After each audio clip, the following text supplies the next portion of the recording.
Assalamualaikum warahmatullahi wabarakatuh.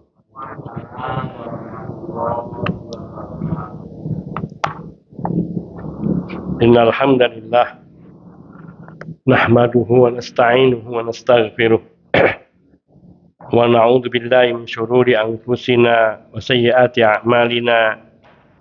Man yahdihillah fala mudhillalah wa may yudlil fala hadiyalah.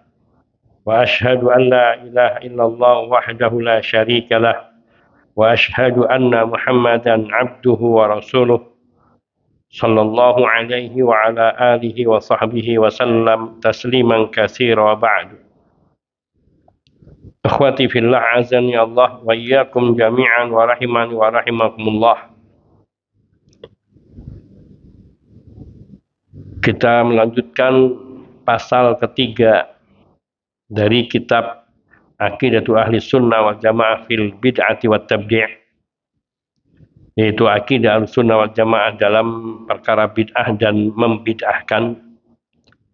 Pasal ketiga yang masih dalam bahasan kita dari yang lalu, yaitu dhawabitut tabdi', aturan-aturan yang tepat dan benar di dalam memberikan hukum bid'ah. Dan di sini telah disebutkan yang pertama, yaitu aturan-aturan membid'ahkan secara mutlak. Di sini ada dua aspek, yaitu yang pertama yang telah menjadi pembahasan kita yang lalu, bayan annat tabdi' tauqifi was sam'i, bahwa memberikan penjelasan bahwa menetapkan hukum bid'ah itu berdasarkan tauqifi, yaitu petunjuk dari Quran dan Sunnah, dan ada yang sam'i, yaitu dari berita-berita yang didengar. Yang pertama ini telah kita bahas terkait dengan yakni memberikan hukum bid'ah berdasarkan dalil dari Quran dan Sunnah, seperti diantaranya sabda Nabi sallallahu alaihi wasallam, fa'alaikum bisunnati wa sunnatil khulafa'ir rasyidin al-mahdiyyin wa 'addu 'alaiha bin nawajid wa iyyakum wa muhdatsatil umur fa inna kulla muhdatsatin bid'ah wa inna kulla bid'atin dhalalah. Hadis ini menegaskan perintah untuk berpegang kepada sunnah Nabi dan sunnah para khulafa ar-rasyidin, dan memerintahkan memegang erat-erat, menggigit erat-erat dengan gigi geraham, yaitu berpegang dengan teguh kokoh, yaitu perintah megangi sunnah, dan larangan dan peringatan keras dari berbuat bid'ah. Maka di sini menghukumi bid'ah suatu amalan itu ada dasar dalilnya. Karena Nabi mengatakan fa inna wa iyyakum wa muhdatsatil umur, dan janganlah kalian mengada-ada dalam perkara agama, karena sesungguhnya setiap perkara agama itu adalah bid'ah, yaitu amalan bid'ah, dan setiap bid'ah itu adalah kesesatan. Kemudian aspek kedua dari yakni pasal ketiga ini, dari pasal ketiga sub pertama, kaidah-kaidah tetap dalam memberikan hukum bid'ah secara mutlak. Yang kaidah yakni wajah yang sisi aspek kedua, yaitu ad-dhabit as-sahih, ketentuan hukum yang benar terhadap perbuatan bid'ah. Ad-dhabit as-sahih lil hukmi 'alal amal bil bid'ah. Maknanya di dalam menetapkan hukum amalan itu bid'ah, ada ketentuan yang baku, yang sahih dari syariat ini. Sebagaimana telah kita jelaskan terdahulu mengenai definisi ataupun pengertian dari bid'ah secara syariat, yaitu ta'abbudun lillah bighairil masyru', yang pertama. Beribadah kepada Allah dengan cara yang tidak disyariatkan. Ini yang pertama. Dan ini terkait dengan bid'ah hakikiyah. au bima yukhalifu tariqatal masyru' istihsanan, atau beribadah karena Allah dengan cara yang menyelisihi syariat, dengan cara yang menyelisihi apa yang ditetapkan oleh syariat, karena hanya semata-mata bersandar kepada penilaian baik, istihsan, yaitu menganggap baik suatu amalan. Dan telah dijelaskan di dalam pembahasan definisi di dalam kitab ini, bahwa definisi ini meliputi bid'ah hakikiyah dan bid'ah idhafiyah. Bid'ah hakikiyah yaitu allati hiya ta'abbud lillah, yaitu yang ibadah yang dilaksanakan dalam rangka bertakarrub kepada Allah dengan cara yang tidak disyariatkan. Ini bid'ah hakikiyah. Seperti Maulid Nabi, itu nggak ada dasarnya sama sekali. Peringatan Isra Mi'raj, peringatan awal tahun, akhir tahun, sholat nisfu, dan amalan-amalan yang sama sekali tidak ada tuntunannya. Wal idhafiyah, sedangkan bid'ah idhafiyah yaitu ibadah takarrub kepada Allah bima yukhalifu tariqatal masyru', dengan cara atau dengan hal-hal yang menyelisihi cara yang ditetapkan oleh syariat. Amalan itu sendiri ada, akan tetapi ia ada penambahan atau pemalingan dari cara-cara yang ditetapkan oleh syariat. Dan ini sudah dijelaskan di dalam penjelasan mengenai makna bid'ah hakikiyah dan idhafiyah ketika membahas pembagian bid'ah dari sisi ini, yaitu macam bid'ah itu ada bid'ah hakikiyah dan ada bid'ah idhafiyah. Bid'ah idhafiyah itu yang asal dasarnya ada, tapi kemudian di sana dilakukan dengan cara-cara yang tidak ditentukan atau tidak ditetapkan oleh syariat. Seperti dzikir ba'da sholat fardu yang ditambah-tambahi dari yang ditentukan, atau diberikan ganti dan penambahan dari dzikir-dzikir yang tidak ada dasarnya dari Rasulullah SAW. Akan tapi di sini kita wajib atau perlu untuk membuat kaidah-kaidah di dalam menetapkan ketentuan yang detail dan rinci untuk memberikan hukum terhadap suatu amalan, bahwa amalan itu bid'ah secara lebih rinci, sehingga tidak lagi nanti ada medan ataupun tidak ada majal, tidak ada ruang yang memberikan kekaburan antara perbuatan itu bid'ah atau yang bukan bid'ah.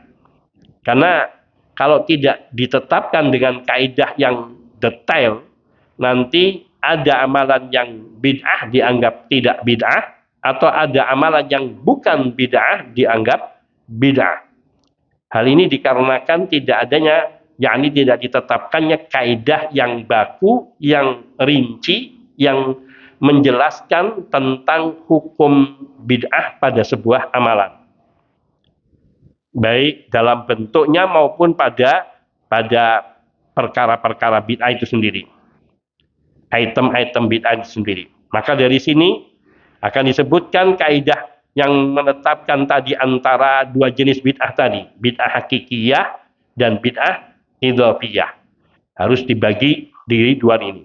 Karena bid'ah hakikiyah dan idhafiyah ini meliputi, yaitu min ala kismil mukhalifah, meliputi pada pembagian yang menyelisihi dan membedakan antara mana yang bid'ah dan mana yang sunnah, untuk diketahui.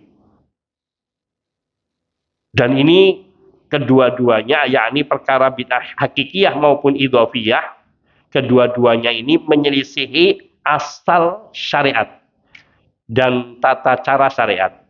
Asal syariat yaitu bid'ah hakikiyah, dan tata cara syariat yaitu yang terkait dengan bid'ah idhafiyah. Kalau yang asal syariat yakni seseorang yang melakukan bid'ah tanpa ada dasar syariatnya, Ini hakikiyah. Sedangkan yang dia ada dasar syariatnya tapi tata laksana dan tata caranya menyelisihi yang ditetapkan oleh syariat. Maka ini bid'ah idhofiyah. Diuraikan di sini yang pertama yaitu ketentuan bid'ah yang hakikiyah. Ayunassa ala bid'iyatiha dalil. Di dalam menetapkan kebid'ahan amalannya itu ada dalil. Ini yang pertama. Au la yadullu ala masyru'iyyah dalilun au ijma'un au sunnatul khulafa ar-rasyidin. Atau amalan yang dikerjakan itu tidak ada petunjuk syariatnya baik dari dalil Quran maupun sunnah atau ijma'nya para sahabat radhiyallahu anhum dan para ulama, atau tidak ada dasar sunnahnya dari khulafa ar-rasyidin.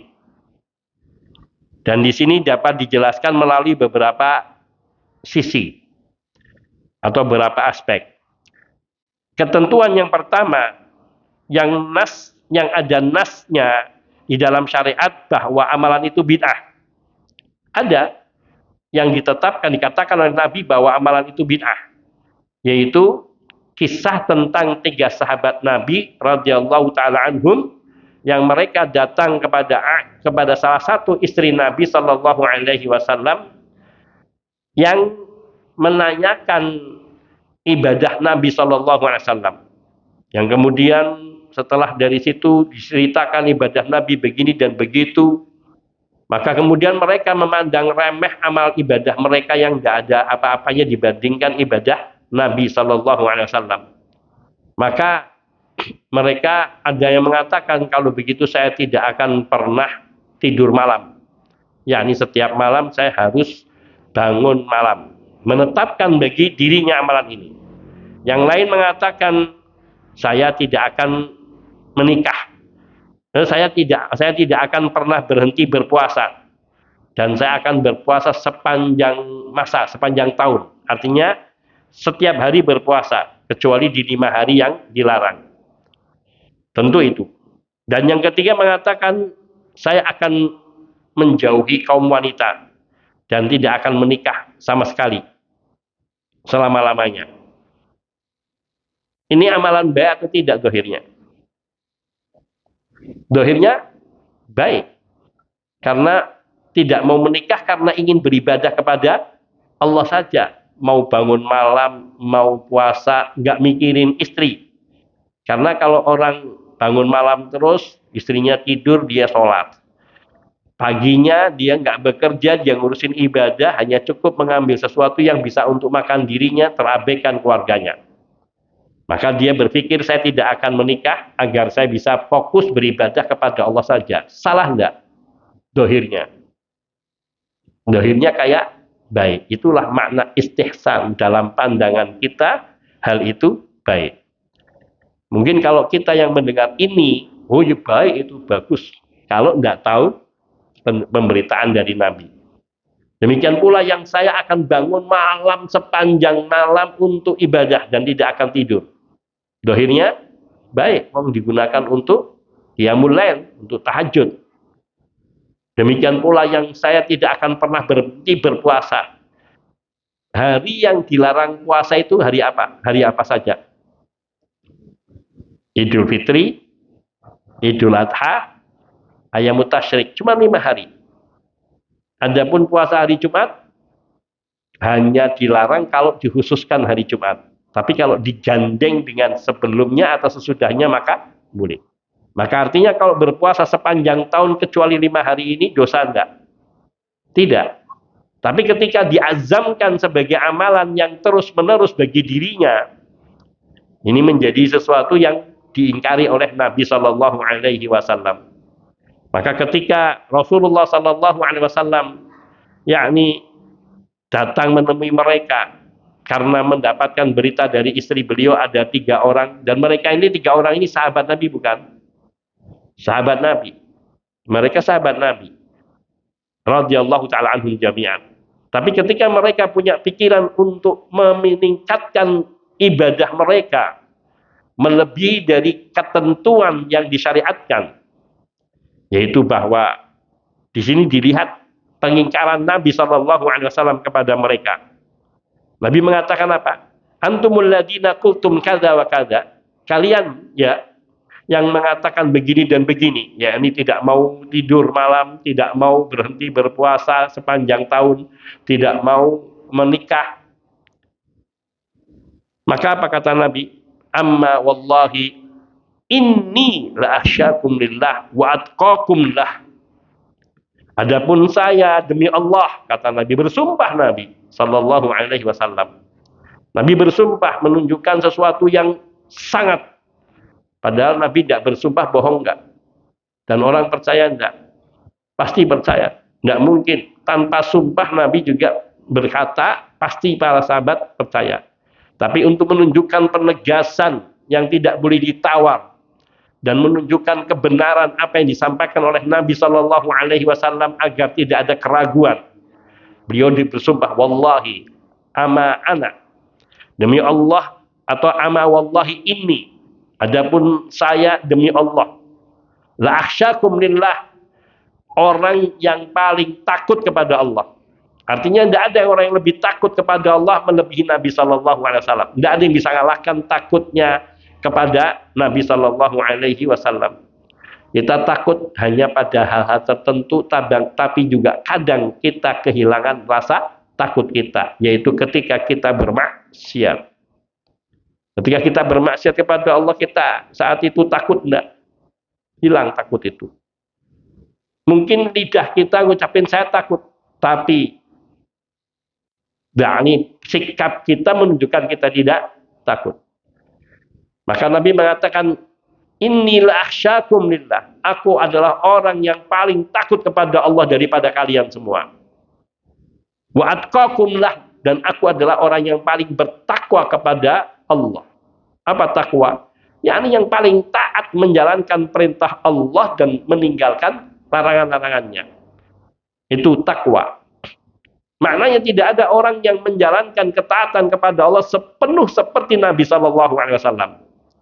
Dan tidak ada orang yang meninggalkan larangan Allah seperti Nabi Shallallahu Alaihi Wasallam meninggalkan larangan-larangan Allah Subhanahu Wa Taala. Maka beliau katakan, wa atqakum lah, ay atqakum lillah. Aku adalah orang yang paling bertakwa kepada Allah daripada kalian semua. Menunjukkan tingkat derajat amaliyah, keimanan dan ketakwaan Nabi Shallallahu Alaihi Wasallam. Tapi beliau mengatakan, walakinni, akan tetapi saya meskipun orang yang paling takut kepada Allah dan paling bertakwa kepada Allah, lakinni, akan tapi aku asumu wa uftir. Saya berpuasa, banyak berpuasa, artinya puasa sunnah, bukan puasa wajib, jelas itu. Tapi aku juga berbuka. Maknanya tidak sepanjang tahun aku berpuasa. Bahkan kadang kalau Nabi seperti menunjukkan kepada kita, bukan malas, kalau Nabi tidak ada kemalasan insya Allah. Tapi kadang menunjukkan kepada umatnya beliau tidak puasa lama. Untuk menunjukkan bahwa itu bukan sesuatu yang wajib. Dan untuk menunjukkan bahwa bukan suatu keharusan orang berpuasa terus-menerus. Dan kadang Nabi kalau berpuasa hampir 1 bulan penuh, terutama seperti bulan Muharram ataupun seperti bulan Sya'ban, hampir-hampir Nabi berpuasa sepenuh bulan. Tapi Nabi tidak pernah berpuasa 1 bulan penuh selain Ramadan. Tidak pernah berpuasa 1 bulan penuh selain Ramadan. Maka beliau katakan, walakinni asumu wa uftir. Akan tapi aku berpuasa dan aku pun berbuka. Wa usalli wa arkudu. Aku sholat, tapi aku juga tidur. Maknanya tidak sepanjang malam Nabi bangun. Meskipun tidurnya mungkin sebentar, mungkin 10 menit, mungkin seperempat jam, tapi pasti ada tidur. Dan kadang Nabi Shallallahu Alaihi Wasallam seperti diriwayatkan oleh Aisyah radhiyallahu taala anha, beliau bangun di awal malam sebelum tidur, beliau sholat 4 rakaat. Kemudian beliau berhenti tidur. Lalu beliau bangun lagi, sholat lagi 4 rakaat, yang lama juga. Kemudian beliau tidur. Kemudian beliau bangun lagi, sholat 3 rakaat. Dan kadang setelah azan, beliau berbaring sejenak. Kemudian beliau bangun dan beliau sholat. Jadi tetap memberikan hak pada jasmani beliau. Maka beliau katakan, aku wa arkudu. Aku bangun malam, mengerjakan sholat malam, tapi aku juga tidur. Maka mereka yang meniatkan untuk bangun malam sepanjang malam tanpa tidur terus menerus, kalau sekali dua kali bukan suatu yang haram dan itu diamalkan oleh para salaf dan kadang Nabi Shallallahu Alaihi Wasallam sesekali melakukan hal itu. Tetapi yakni pada amalan Nabi keumumannya beliau selalu diisi dengan tidur. Karena Allah Subhanahu Wa Taala pun memerintahkan kepada Nabi apa? Wa minal laili fatahajjad bi nafilatan lak. Minal lail, sebagian dari malam. Juga di dalam surat Al-Muzammil, ya ayyuhal muzammil kum fa'anka. Ya ayyuhal muzammil qumil laila illa qalila. Qumil laila, bangun di malam hari.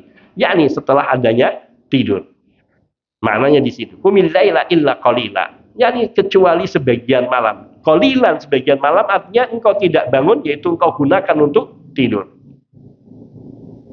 Nisfahu awingkus minhu qalilan. Setengah malamnya atau kurangi dari setengah malam. Menunjukkan ada juga perintah bangun dan perintah untuk tidur. Maka amalan sahabat ini dipandang sebagai bid'ah. Dan itu di zaman Nabi Sallallahu Alaihi Wasallam. Maka Nabi menegaskan, wa usalli wa arkudu. Aku sholat dan aku juga tidur.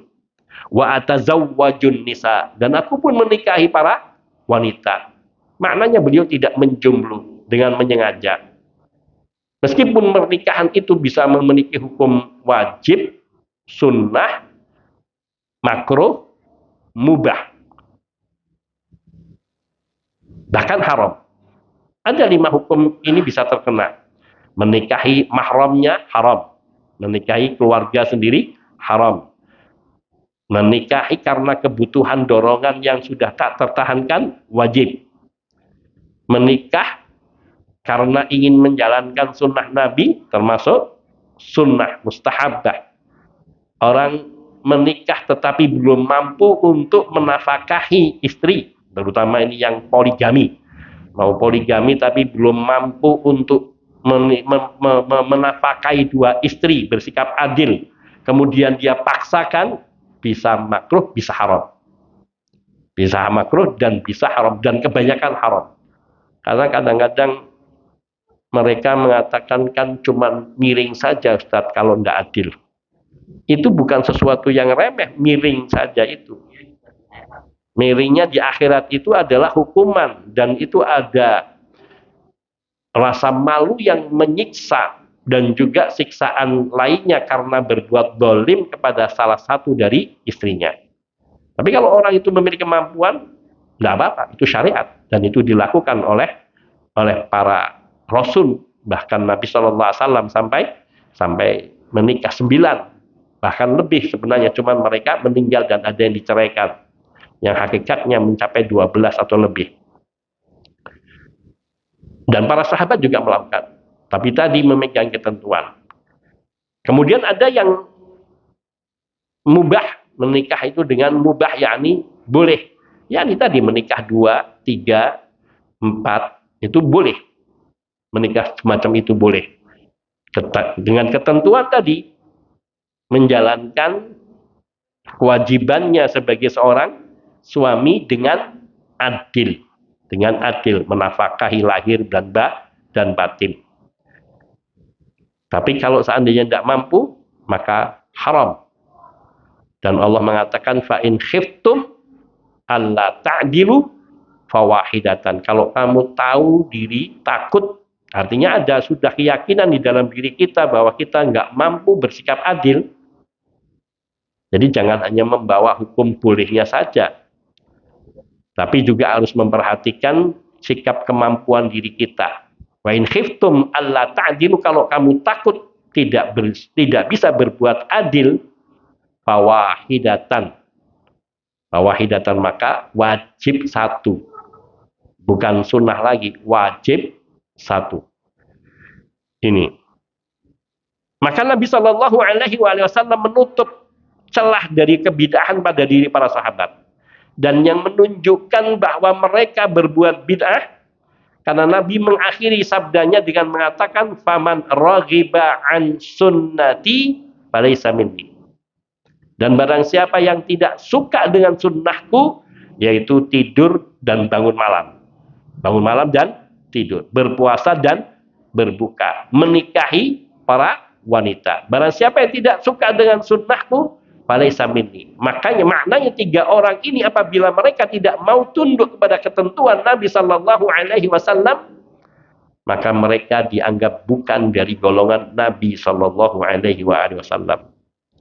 Dalam hadis ini menunjukkan bahwa perbuatan-perbuatan yang dilakukan oleh 3 orang sahabat Rasul Sallallahu Alaihi Wasallam wa radhiyallahu anhum, yang pada hakikatnya mereka itu tidak menyengaja berbuat bid'ah, tapi karena mentakwil dari amalan Nabi Sallallahu Alaihi Wasallam yang begitu sempurnanya, sehingga mereka merasa tidak cukup dengan apa yang sudah mereka lakukan. Maka ketika itu menyelisih dari ketentuan Nabi dan tidak ada dasar dalilnya, maka itu dikatakan bid'ah.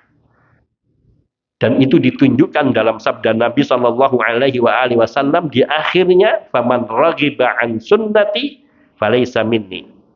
Maka para sahabat radhiyallahu taala ketika ditegur oleh Nabi Sallallahu Alaihi Wasallam, meskipun dengan nada yang keras, mereka langsung rujuk dan menerima koreksi dari Rasulullah Sallallahu Alaihi Wasallam.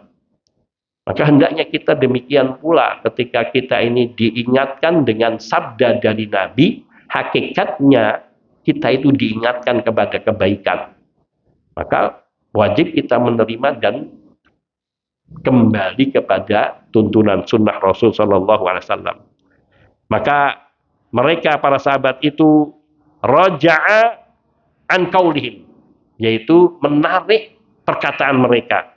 Wa akhadhu bi taujihin Nabi Sallallahu Alaihi Wasallam. Mereka pun akhirnya mengamalkan apa yang ditunjukkan, diarahkan oleh Nabi Sallallahu Alaihi Wasallam.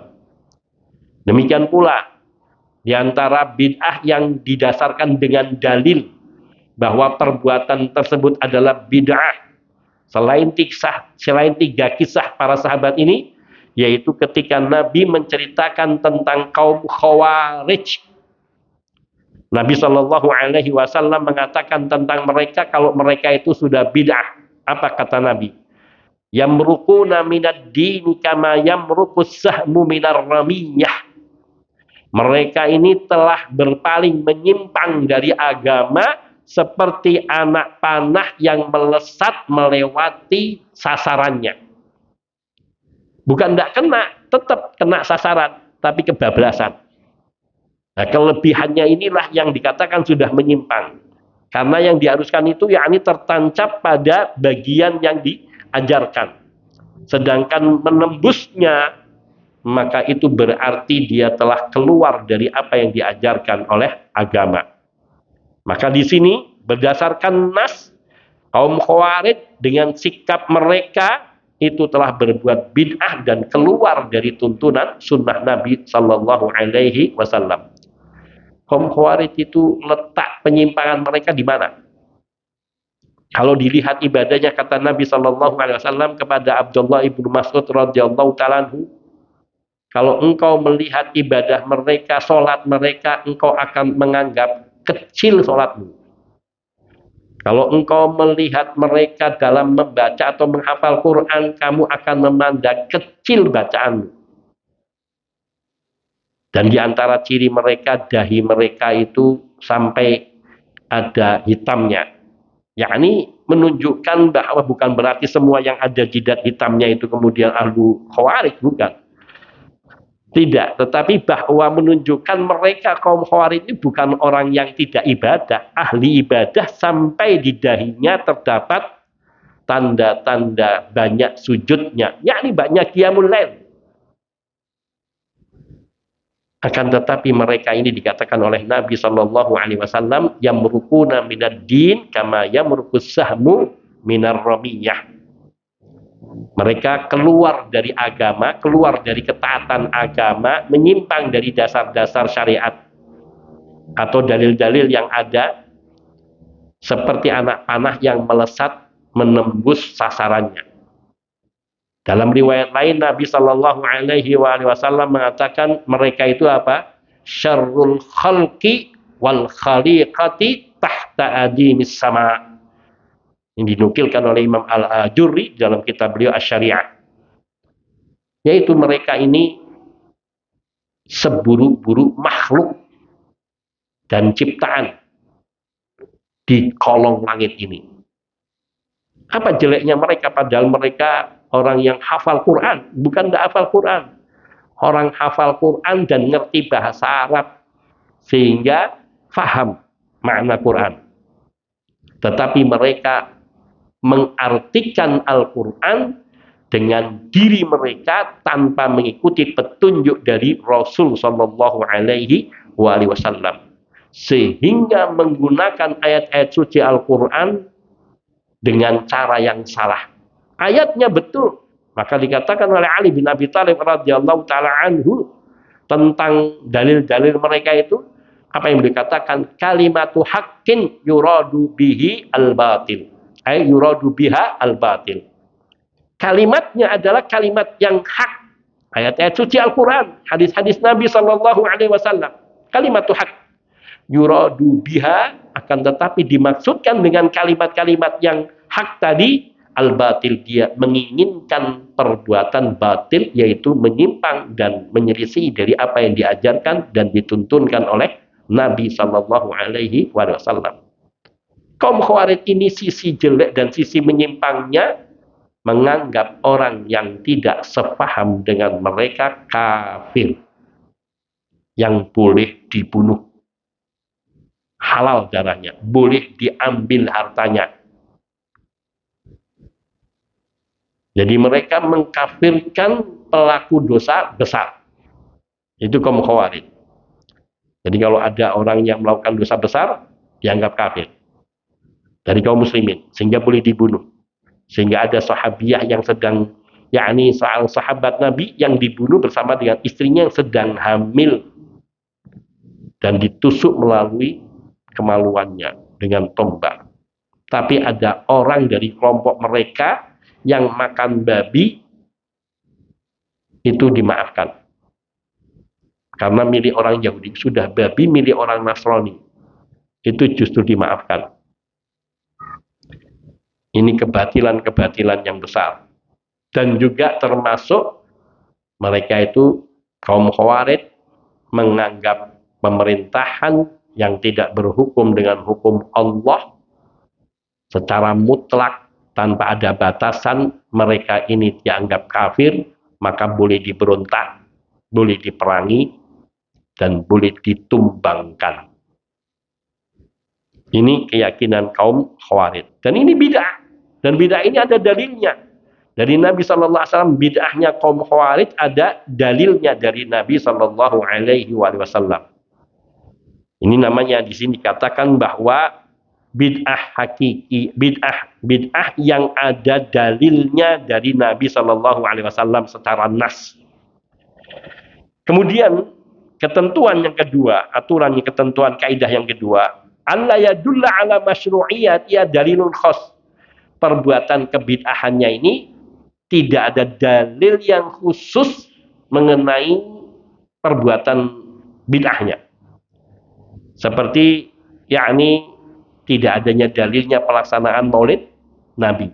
Bid'ah enggak? Bid'ah. Tapi ada dalilnya enggak bahwa Maulid Nabi itu bid'ah? Enggak ada.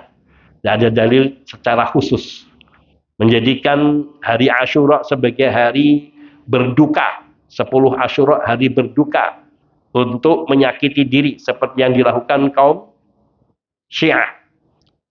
Ada dalilnya enggak dalam Al-Quran larangan secara langsung ataupun dari hadis Nabi secara langsung dilarang untuk berbuat yakni menyakiti diri ataupun berhari berkabung sedunia di hari tanggal 10 Asyura untuk mengenang wafatnya cucu Nabi Sallallahu Alaihi Wasallam Al-Husain bin Ali radhiyallahu taala anhuma? Tidak ada. Tapi apakah amalan ini dibenarkan? Tidak. Dan termasuk bid'ah. Nah, di sini artinya bahwa setiap perbuatan bid'ah yang tidak ada dalilnya itu adalah bid'ah laisa bimasyru', kebid'ahan yang tidak ada dasar syariatnya. Maulid Nabi boleh? Boleh nggak maulid Nabi? Tidak boleh. Loh, kan nggak ada dalil yang melarangnya. Ini kan yang dipegangi. Kan nggak ada dalil yang melarang, mana tunjukkan larangan berbuat maulid Nabi.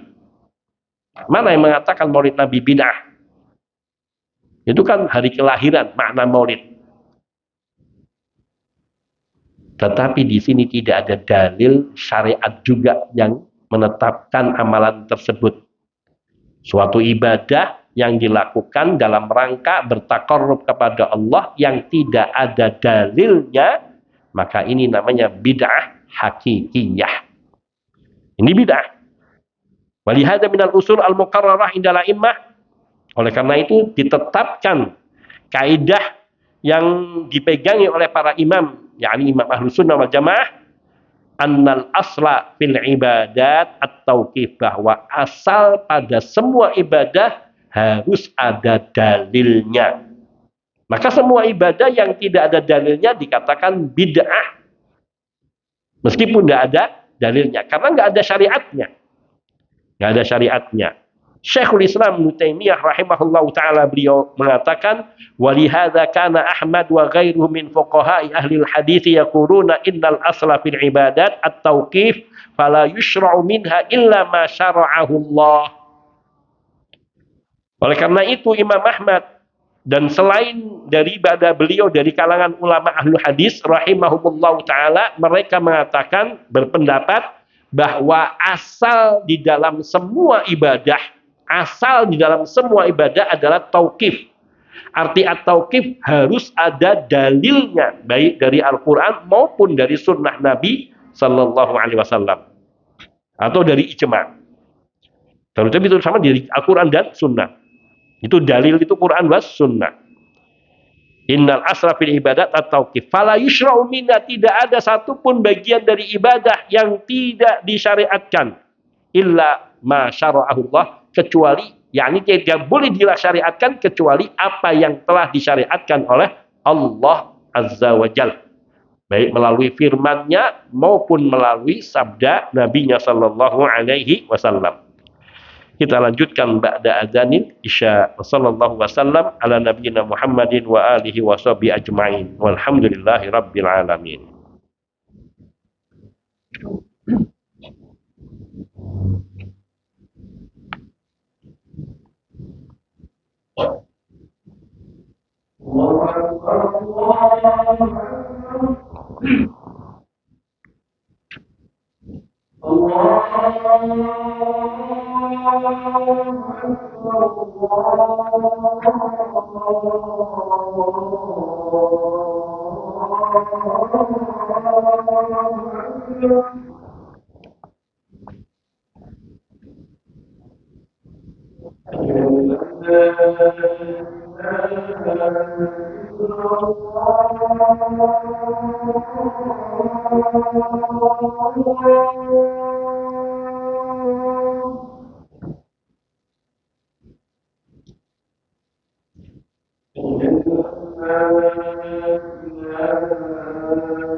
Alhamdulillahi wahdah wassalatu wassalamu ala man la nabiyya ba'dah wa ala alihi wa sahbihi wa mawalah wa la hawla wa la quwata illa billah wa ba'd.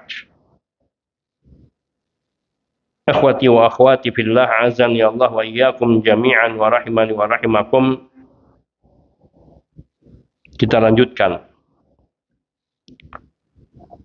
Disebutkan di sini bahwa para imam al-a'immah mereka telah berhujjah dengan apa yang disebutkan dalam masalah ini, yakni sesuatu bid'ah yang tidak didasarkan oleh dalil yang khusus akan kebid'ahannya.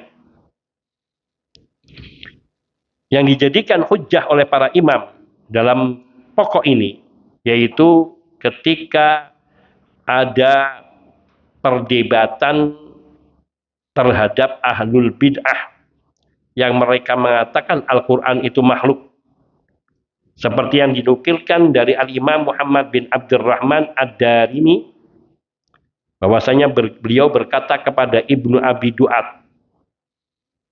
Ini juga ada perkataan serupa dari Imam Ahmad rahimahullahu ta'ala seperti tersebut dalam Syiar A'lamin Nubala,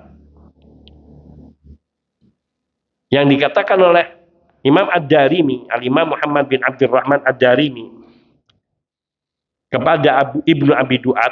Ini seorang filosof, seorang ahli filsafat, ilmu kalam. Hadzal ladzi taqulluhu, ini hal yang kamu katakan yaitu bahwa Al-Quran makhluk menurut kamu. Alimahu Rasulullah sallallahu alaihi wasallam wa Abu Bakar wa Umar wa Utsman wa Ali aw ma'alimu. Apakah Rasulullah sallallahu alaihi wasallam, Abu Bakar, Umar, Utsman dan Ali radhiyallahu taala anhum mereka mengetahui bahwa Al-Quran itu makhluk, au ma'alimu, atau mereka tidak tahu. Maka apa jawaban Ibnu Abi Duat? Lam ya'lamu. Tidak, mereka tidak tahu. Mereka, Rasulullah Sallallahu Alaihi Wasallam tidak tahu kalau Al-Quran itu makhluk. Abu Bakar, Umar, Utsman, Ali radhiyallahu ta'ala, mereka juga tidak tahu kalau Al-Quran itu makhluk. Qal, maka berkata Imam Ad-Darimi, Muhammad bin Abdurrahman Ad-Darimi, kalau begitu fa anta alimta ma lam ya'lam. Kalau begitu kamu mengetahui apa yang orang-orang mulia ini tidak tahu. Berarti kamu lebih hebat dari mereka. Itu yang ingin dikatakan. Maka si Ibnu Abi Duat malu. Fakhajal wasakat, diam. Semakal kemudian dia mengatakan, akilni bal alimu. Dia batalkan, enggak, saya cabut perkataan saya yang pertama. Mereka tahu bahwa Rasulullah Sallallahu Alaihi Wasallam, Abu Bakar, Umar, Utsman, Ali radhiyallahu ta'ala anhum, mereka tahu bahwa Al-Quran itu makhluk. Qal, maka berkata yakni Al-Imam Muhammad bin Abdurrahman Ad-Darimi, falima la da'un nasa ilaihi, maka mengapa Nabi Sallallahu Alaihi Wasallam, Abu Bakar, Umar, Utsman, Ali radhiyallahu ta'ala anhum, mereka tidak mengajak manusia untuk meyakini ini? Kalau Nabi tahu, Abu Bakar, Umar, Utsman tahu, Ali tahu bahwa Al-Quran itu makhluk, lalu mengapa mereka diam dan tidak mengajak umat manusia untuk meyakini ini? Sementara kamu mengajak mereka untuk meyakini hal ini. Yakni seperti kamu mengajak manusia untuk meyakini bahwa Al-Quran itu makhluk. Ama yasa'u kama wasi'um, lalu apa yang mengizinkan kamu melakukan apa yang tidak mereka lakukan? Dia malu lagi dan diam. Kemudian Al-Wasik merintahkan yakni kepada Imam Ahmad, atau di sini Muhammad bin Abdurrahman Ad-Darimi, beri pahala 400 dinar, tapi ditolak. Dan sesudah itu Imam Wasik, yakni Khalifah Al-Wasik billah, beliau tidak pernah lagi menindas para ulama yang mereka menolak, mengatakan Al-Quran itu makhluk. Wasaqata min ainaihi Ibnu Abi Duat, dan Ibnu Abi Duat akhirnya jatuh dari pandangan matanya Al-Wasik billah, Al-Khalifah pada waktu itu. Sedangkan ini ada riwayat yang serupa yang disebutkan ketika Imam Ahmad rahimahullahu ta'ala, beliau dipenjara, kemudian beliau dikeluarkan untuk diajak berdebat dengan Ibnu Abi Duat di hadapan Al-Wasik billah. Ucapannya sama. Ya Syekh, ma taqulu fil Quran? Yani Ibnu Abi Duat berkata kepada Imam Ahmad, wahai Syekh, apa yang kamu katakan tentang Al-Quran? Maka Imam Ahmad mengatakan, lam yunsibni waliyas su'al. Ini enggak adil. Saya yang bertanya, bukan kamu yang bertanya ke saya. Qala sal, maka berkata Ibnu Abi Duat, ya kalau gitu tanyalah. Maka dikatakan oleh Imam Ahmad kepadanya, ma taqulu fil Quran? Kalau kamu, apa yang kamu katakan tentang Al-Quran? Maka Ibnu Abi Duat mengatakan makhluk. Al-Quran itu makhluk. Maka Syekh Imam Ahmad bin Hanbal mengatakan, ada syai'un alimahun Nabi sallallahu alaihi wasallam wa Abu Bakar wa Umar wal khulafa ar-rasyidin am syai'un lam ya'lamu. Apakah perkara ini diketahui oleh Nabi sallallahu alaihi wasallam, Abu Bakar, Umar dan Ali, Utsman dan di sini sebutkan sampai Abu Bakar dan Umar dan khulafa ar-rasyidin semuanya, ataukah mereka tidak mengetahui perkara ini? Ia mengatakan syai'un lam ya'lamu, mereka tidak tahu. Maka berkata Imam Ahmad, subhanallah, maha suci Allah, syai'un lam ya'lamhun Nabi sallallahu alaihi wasallam alimtahu anta. Sesuatu yang Nabi sallallahu alaihi wasallam tidak tahu, kamu bisa tahu. Subhanallah, sesuatu yang menakjubkan. Maka dia malu. Maka Imam Ahmad, maka ia berkata lagi, yakni Ibnu Abi Duat mengatakan, akilni, ya saya mencabut perkataan saya. Kemudian qala al-mas'alah bihaliha, yakni ya sebagaimana nyatanya bahwa mereka tahu. Maka qal na'am alimu, ya Nabi, kata Ibnu Abi Duat, Nabi dan para sahabat Khulafaur Rasyidin mereka tahu. Kemudian Imam Ahmad mengatakan alimuhu walam yad'un nasa ilaih, mereka tahu dan mereka tidak mengajak manusia untuk beriman terhadap masalah ini. Yang mengatakan na'am. Maka dikatakan oleh Imam Ahmad, afala wasi'aka ma wasi'ahu, tidakkah engkau cukup untuk melakukan seperti yang mereka lakukan?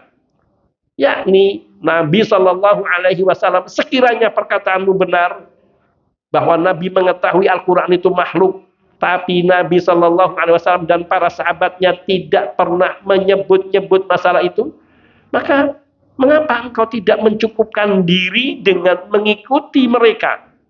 Tidak perlu mengatakan qala faqama abi, kata yakni khalifah di sini, maka berbangunlah ayahku. Fadakhala majlisan wastalqa wa huwa yaqulu syai'un lam ya'lahu Nabi sallallahu alaihi wasallam wala Abu Bakar wa Umar wa Utsman wa Ali wal khulafaur rasyidun. Alim tahu anta, bangun dan menanyai Ibnu Abi Duat sesuatu yang tidak diketahui oleh Nabi sallallahu alaihi wasallam, tidak pula diketahui oleh Abu Bakar, Umar, Utsman dan Ali serta para khulafaur rasyidin, semua tidak mengetahui, engkau tahu. Subhanallah, maha suci Allah. Syai'un alimuhu wa lam yad'un nasa ila, sekiranya mereka tahu kemudian mereka tidak mengajak manusia untuk mengatakan ini, afala wasi'aka ma wasi'um, lalu apa alasanmu sampai kamu berani melangkai mereka? Tidak cukupkah kamu mengikuti jejak mereka yang tidak mengatakan apa yang tidak dikatakan oleh mereka? Kemudian Al-Wathiq billah memerintahkan untuk melepaskan ikatan Imam Ahmad dan kemudian diberi 400 dinar dan diizinkan untuk pulang. Dan Ibnu Abi Duat menjadi jatuh dalam pandangan yakni Wathiq billah.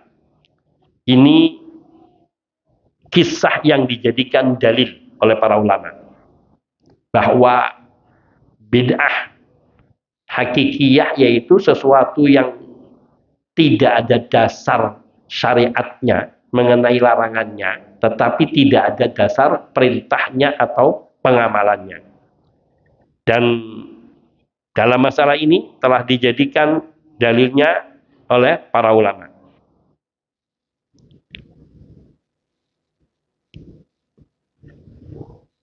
Kemudian kaidah yang ketiga, ini kaidah kedua tadi, yaitu yang tidak ada dalilnya tentang pernyataan perbuatan itu suatu yang bid'ah.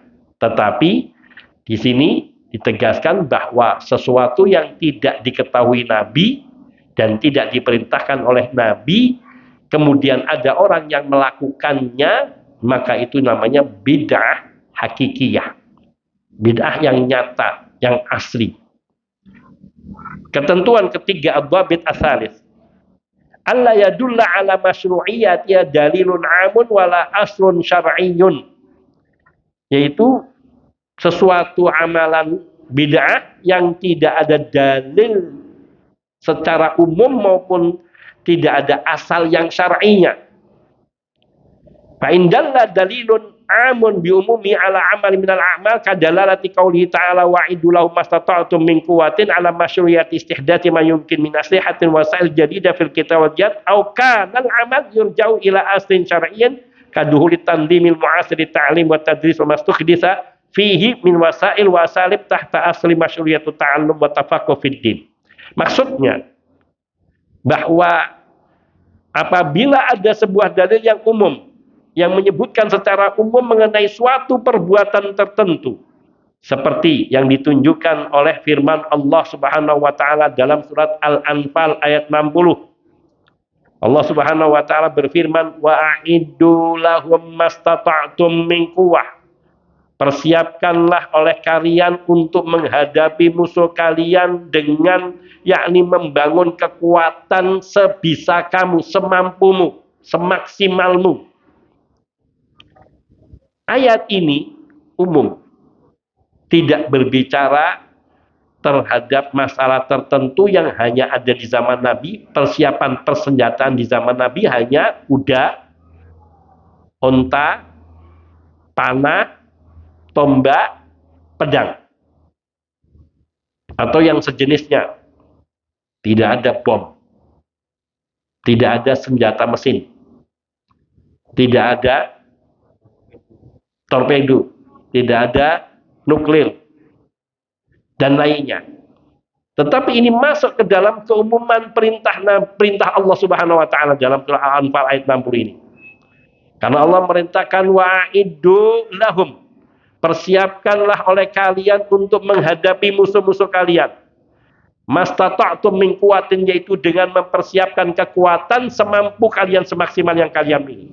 Pesawat terbang perang, ya, kapal perang, tank perang, dan berbagai macam persediaan.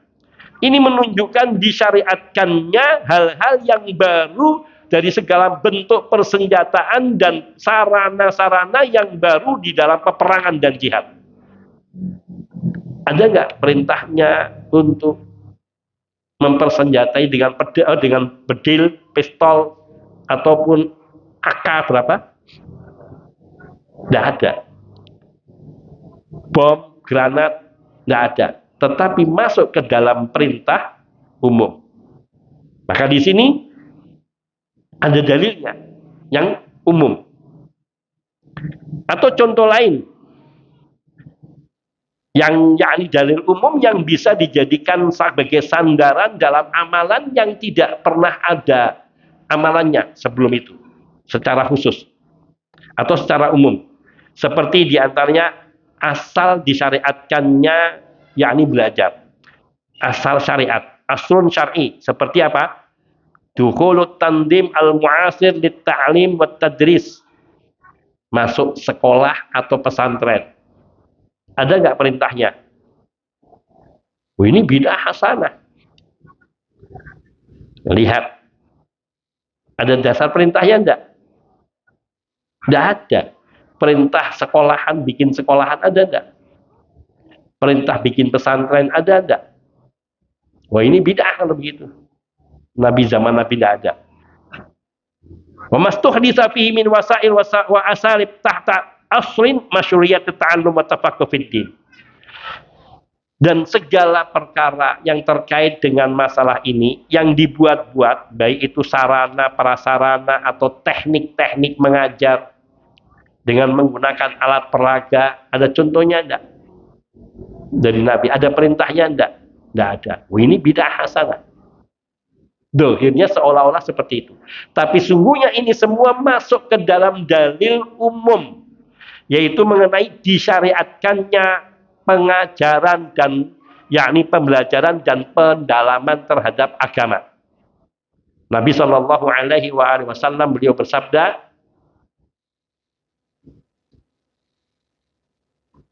"Idza aradallahu bi'abdin khairan faqahahu fid din." Apabila Allah Subhanahu wa taala mengendaki kebaikan pada diri hambanya, maka Allah akan fahamkan dalam agamanya. Dalam hadis lain Nabi sallallahu alaihi wasallam bersabda, "Khairukum man ta'allamal Qur'an wa 'allamahu." Sebaik-baik kalian adalah orang yang mempelajari Al-Qur'an dan mengajarkan Al-Qur'an. Nabi hadis lain lagi Nabi mengatakan thalabul ilmi fardhatun ala kulli muslimin. Dan banyak lagi masih puluhan hadis-hadis yang di situ adalah perintah dan anjuran dan keutamaan menuntut ilmu agama. terutama duduk di majelis ilmu ini semua yang ada dalil-dalilnya. Nah, maka termasuk pembelajaran terstruktur seperti di sekolah terkurikuler atau seperti di pesantren atau madrasah, selama pengajarannya adalah yakni mengajarkan agama. Adapun umum adalah sebagai bekal seperti mengajarkan bahasa Indonesia supaya kita bisa ngomong benar. Ini kalau nggak diajari pelajaran bahasa Indonesia, ngomongnya cok ngawur. Ya, kita belajar bahasa Indonesia saja, kita nggak selesai kadang-kadang. Coba tata bahasa Indonesia ditanya, apa itu subjek, objek, predikat, bingung kita. Tetapi kita belajar bahasa Indonesia itu termasuk menghantarkan kita untuk bisa menerangkan persoalan agama. Maka itu menjadi sarana yang kadang wajib. Termasuk dalam masalah-masalah berhitung. Ini kalau tidak tahu berhitung, nanti tidak tahu yang namanya ilmu waris. Karena di situ main hitungan. Maka ini sesuatu yang menjadi penyempurna atau menjadi sarana tercapainya tujuan perintah, maka ia menjadi hukum yang serupa, wajib. Maka ini semua dalil-dalil ini menjadi dasar bolehnya mengadakan sekolahan pesantren dengan tetap memperhatikan ketentuan-ketentuan syariat di dalam mengajarkan ilmu kepada umat. Seperti memisahkan yang laki dengan yang perempuan tidak dalam satu ruangan. Ini ketentuan-ketentuan yang syar'i. Maka amalan-amalan ini tidak dikatakan bid'ah, mau diistilahkan bid'ah hasanah atau apa, enggak, karena ada dalilnya. Fakana la budda min i'tibari hadzal dhabit li tamyizil bid'ah. Ini diterangkan, dijelaskan ketentuan ini untuk bisa membedakan mana yang bid'ah dan yang mana yang bukan bid'ah. Mereka akan mengatakan itu, loh itu sekolahan tuh bid'ah, enggak ada. Televisi bid'ah, enggak ada. Bisa, betul bid'ah secara bahasa, tetapi bisa sesuatu yang bahkan disyariatkan. Kata Syekh Al-Albani rahimahullah ta'ala, televisi di masa beliau mengharamkan karena acaranya banyak hal-hal yang batil. Tetapi kata beliau, kalau sekiranya ada televisi yang mengajarkan agama, menyampaikan pengajaran agama melalui televisi, kata beliau, mungkin saya akan menetapkan hukum wajib memiliki televisi bagi yang mereka tidak bisa mencapai pembelajaran agama. Sekarang ada televisi Google, ya, yang artinya dengan memiliki akses wifi itu siaran-siaran di internet bisa diunggah ataupun ditonton. Dan sekarang banyak kajian-kajian Islam, bahkan kajian-kajian sunnah, kajian tauhid yang terstruktur, membacakan kitab dari A sampai Z, dari awal sampai akhir dalam kitab tauhid dan sebagainya. Maka siapa yang bisa mengakses yang demikian ini, mungkin sekarang tidak harus televisi, bahkan hanya dengan cukup HP. Asal dimanfaatkan untuk hal yang seperti ini menjadi sesuatu yang baik dan sama, bila dia bisa menggunakan dengan benar dan memahaminya dengan benar. Walhamdulillah para asatidz sekarang dalam kajian-kajian mereka di-shooting dan diposting di internet, diunggah di internet dan banyak diposting di media-media sosial, media-media semacam internet, website dan sebagainya. Yang ini juga membantu untuk orang-orang yang mungkin belum berkesempatan menghadiri majelis-majelis ilmu, meskipun yang paling utama datang di majelis ilmu. Maka hal yang serupa ini tidak bisa dikatakan bid'ah secara mutlak karena ada ketentuan. Berkata Imam Al-Khattabi rahimahullah ta'ala ketika beliau menerangkan hadis Al-Irbad bin Sariyah yang di atas, yaitu yang mengatakan wa iyyakum muhdatsatil umur fa inna kulla bid'atin dhalalah wa kulla dhalalatin finnar. Kullu muhdatsatin bid'ah. Nabi Shallallahu Alaihi Wasallam mengatakan setiap yang dibuat-buat dalam urusan agama adalah bid'ah. Maka kata beliau, fa inna hadza khasun fi ba'dil umur duna ba'din. Ini adalah khusus terkait dengan beberapa perkara yang juga bukan seluruhan. Wa kullu syai'in uhditsa ala ghairi aslin min usuliddin wa ala ghairi iyarihi wa qiyasi. Dan segala sesuatu yang dibuat-buat tidak bersandarkan kepada pokok-pokok prinsip-prinsip agama, ala ghairi iyarihi, atau tidak mengikuti kaidah atau tidak mengikuti barometer dan parameter agama dan analogi agama, itu yang bid'ah.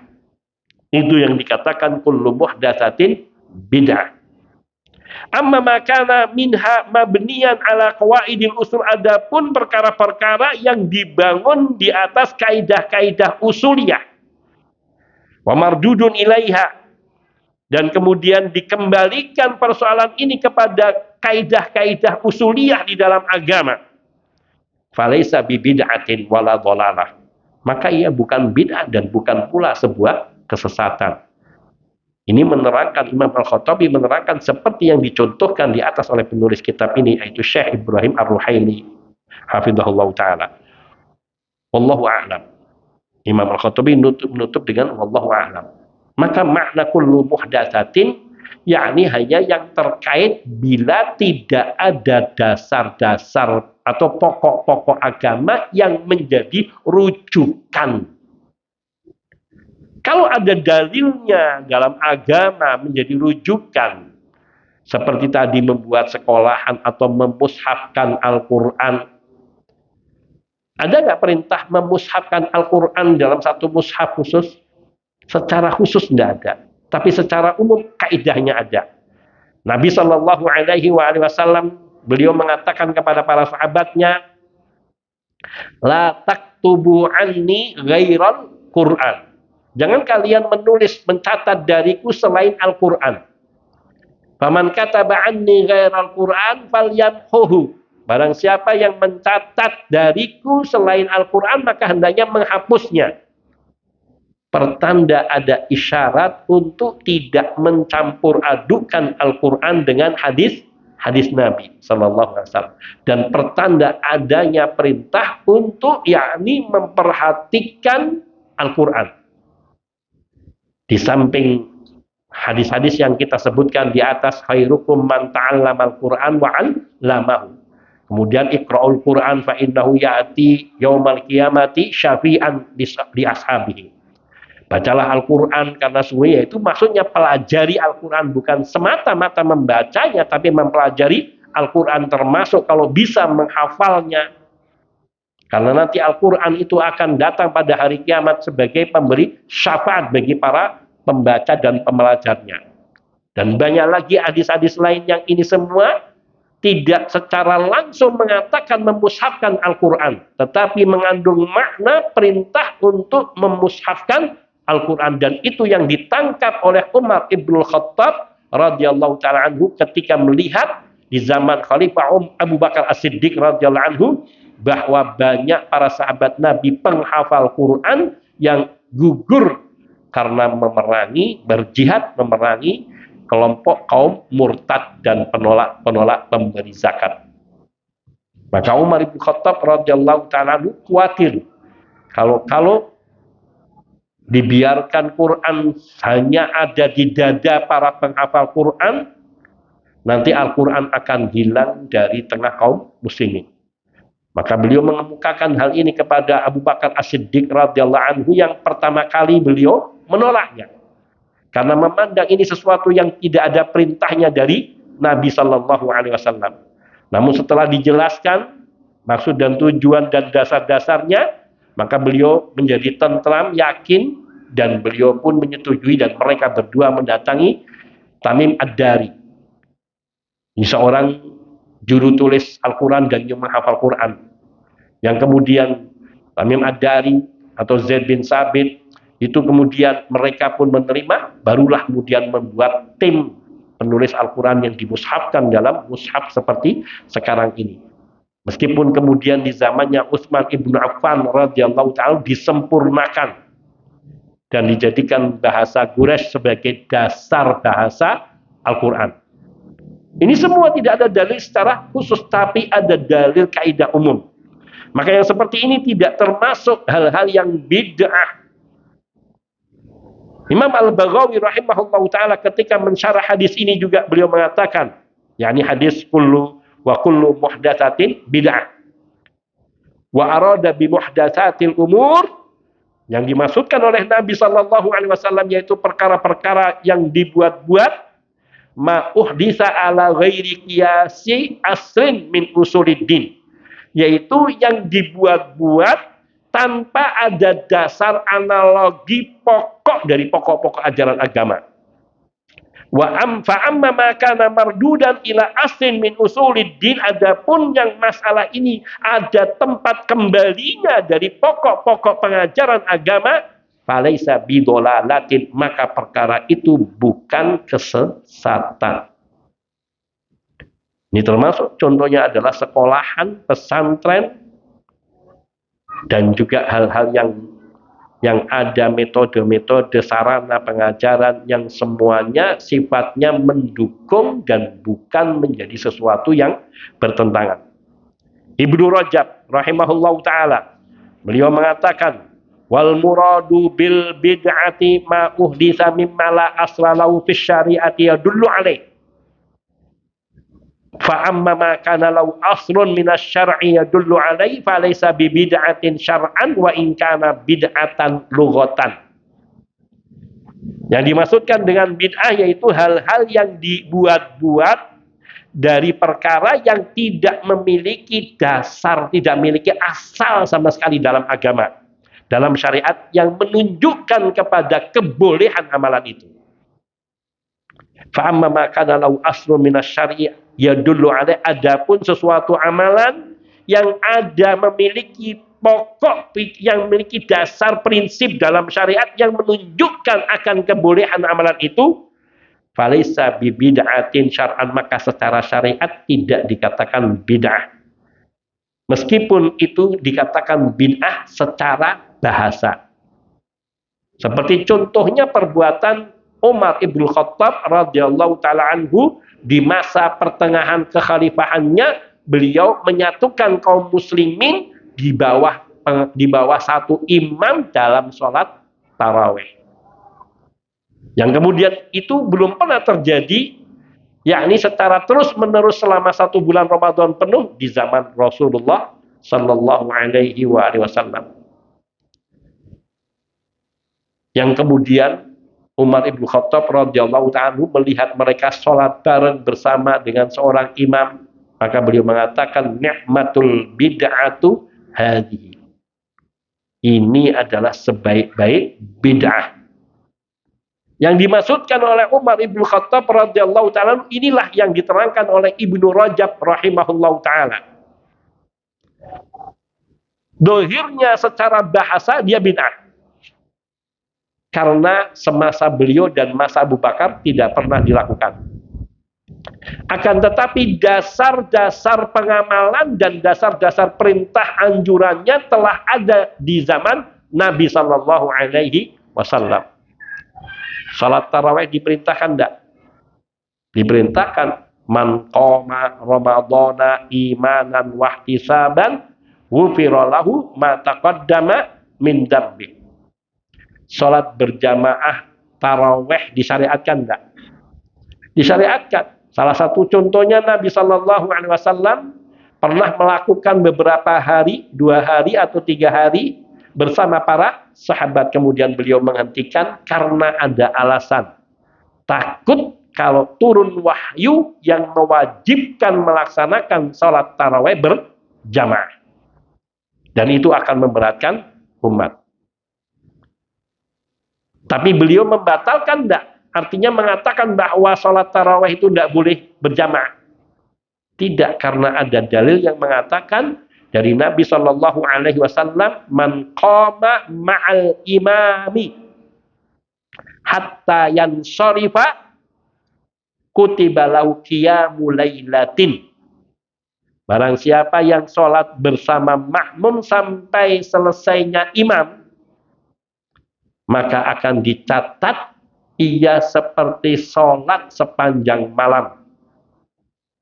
Menunjukkan sholat berjamaah, sholat tarawih ada dalilnya. Hanya saja di zaman Nabi Shallallahu Alaihi Wasallam beliau tidak melakukan terus-menerus, hanya beberapa kali. Setelah itu beliau melakukannya sendiri-sendiri. Dan itu diikuti di zamannya Abu Bakar. Ada yang sholat berjamaah tapi masing-masing. Tapi kemudian di zamannya Umar disatukan seperti yang pernah terjadi di zaman Nabi Shallallahu Alaihi Wasallam dan menjadi satu sunnah muttabaah.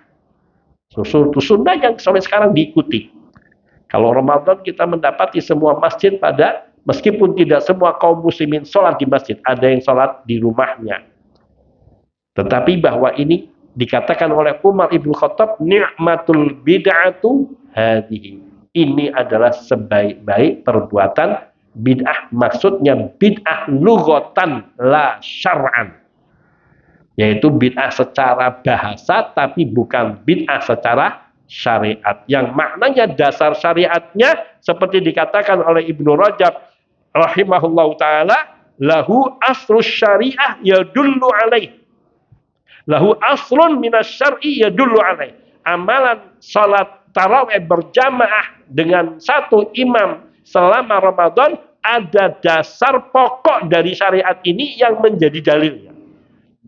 Maka amalan yang ada dalilnya meskipun tidak secara langsung, meskipun tidak khusus tapi umum, tapi ia memiliki dasar-dasar yang jelas menunjukkan bolehnya amalan itu, maka itu bukan bid'ah. Ini dobit yang ketiga. Wa insyaallah kita akan lanjutkan yang keempat dan seterusnya, yang kelima dan seterusnya biidznillah taala pada pertemuan mendatang, agar kita mengenal kaidah-kaidah di dalam menetapkan suatu amalan, mana yang bid'ah dan mana yang bukan bid'ah. Hadza naktafi wa sallallahu wasallam ala nabiyyina Muhammadin wa alihi washabihi ajmain walhamdulillahirabbil alamin. Ada pertanyaan? Ya. Kalau di terakhir di adanya kupingnya, terus di formasi yang kanan, formasi yang kiri itu apa kenapa? Barakallahu fiik. Bahwa hadisnya ada tentang mengadani dan mengiqomahi bayi yang baru lahir, tapi tidak ada yang sahih. Yang mengadani dan mengiqomahi, yang mengadani kuping kanan dan mengadani telinga kiri, ini hadisnya semua dhaif dan sangat lemah, bahkan ada yang indikasinya tidak ada dasar riwayatnya, tidak ada dasar sanadnya, sehingga tidak boleh diamalkan.